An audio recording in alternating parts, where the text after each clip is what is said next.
Okay, picture this. It's 6:47 in the morning. Your alarm went off at 6, you hit snooze twice.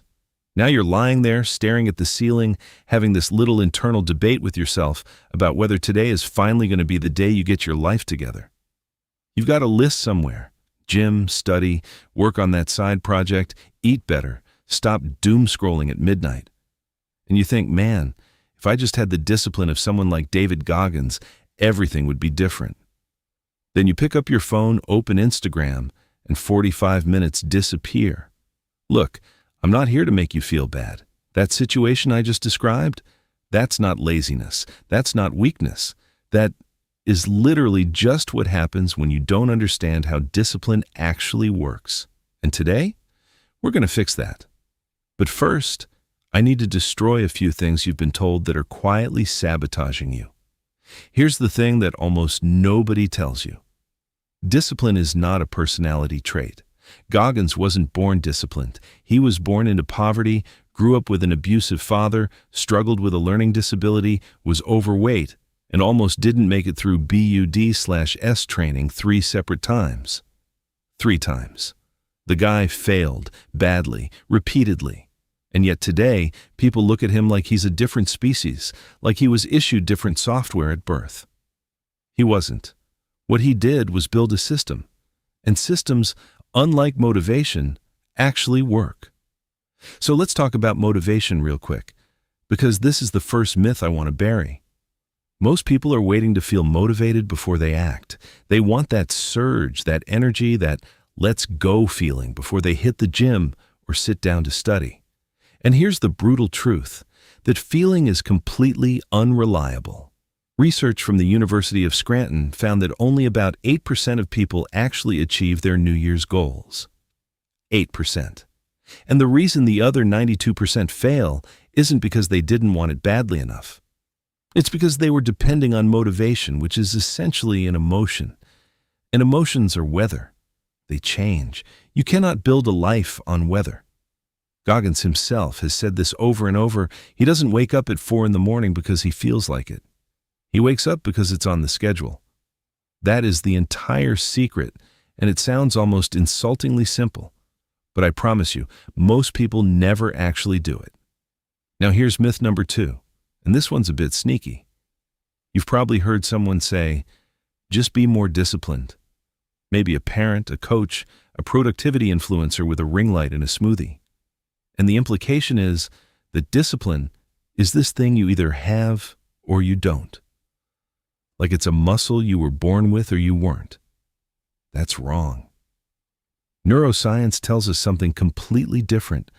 Discipline is a skill that lives in the prefrontal cortex, the part of your brain responsible for decision-making and impulse control. And here's what's wild.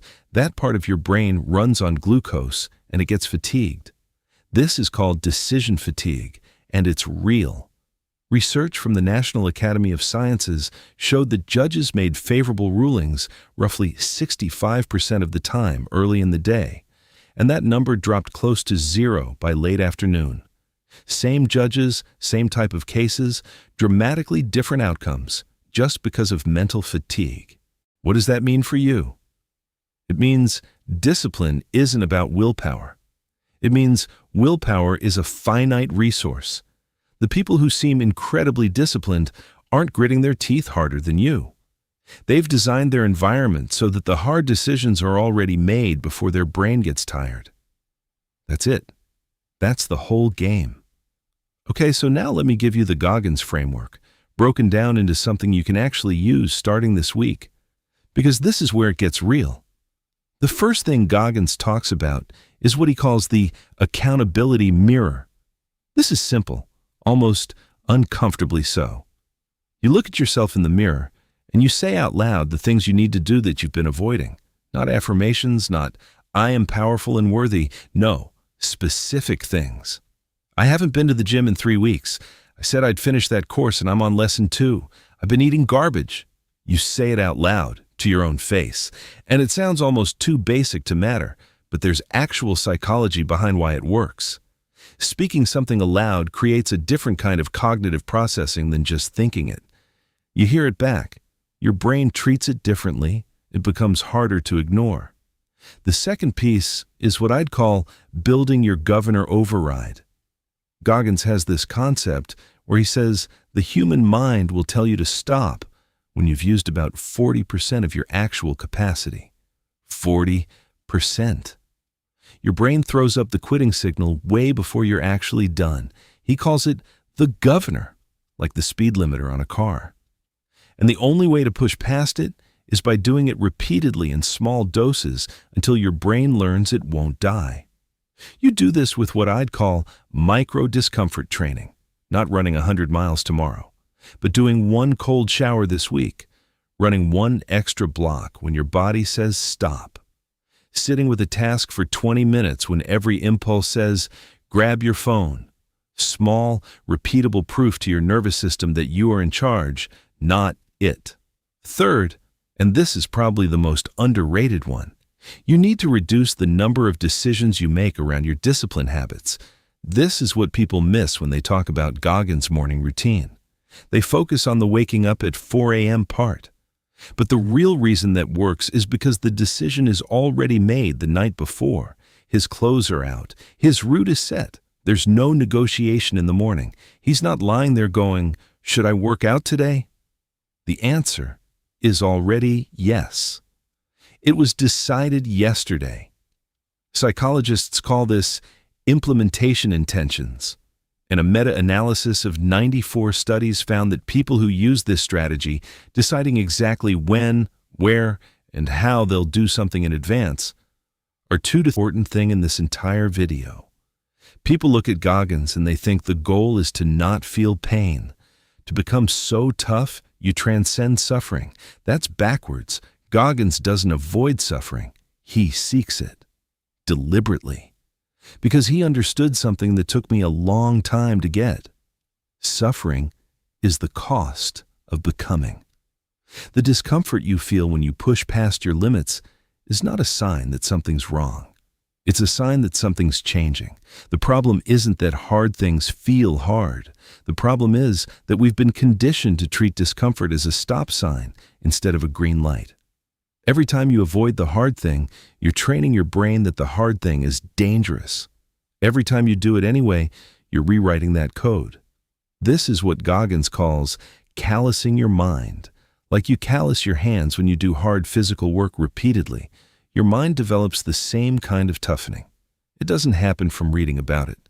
It doesn't happen from watching motivational videos, by the way, and yes, I see the irony. It only happens from doing the thing you don't want to do, on days you don't want to do it, especially on those days. So let's put this into a real, simple protocol you can start this week. Day 1. Find your accountability mirror moment. Spend 2 minutes, literally, pick one micro-discomfort habit. A cold shower. No phone for the first 30 minutes of your morning. One set of push-ups before coffee. Something small and slightly uncomfortable. Day 3. Pre-decide tomorrow. Lay out your gym clothes the night before, or write down the exact time and place you'll work on the thing you keep putting off. Do this every night going forward. That's it for week 1. 3 things. Simple enough that you can't negotiate your way out of them. Here's where most people mess up with this stuff. They watch something like this and feel genuinely fired up. And that feeling is real. And then they try to overhaul their entire life on Monday and crash by Thursday and decide they're just not a disciplined person. Don't do that. Goggins didn't run 100 miles in a week one day. He built to it. The architecture of discipline is built one small decision at a time, stacked on top of each other over months and years. The compound interest of showing up when you don't feel like it is the most valuable investment you will ever make in yourself.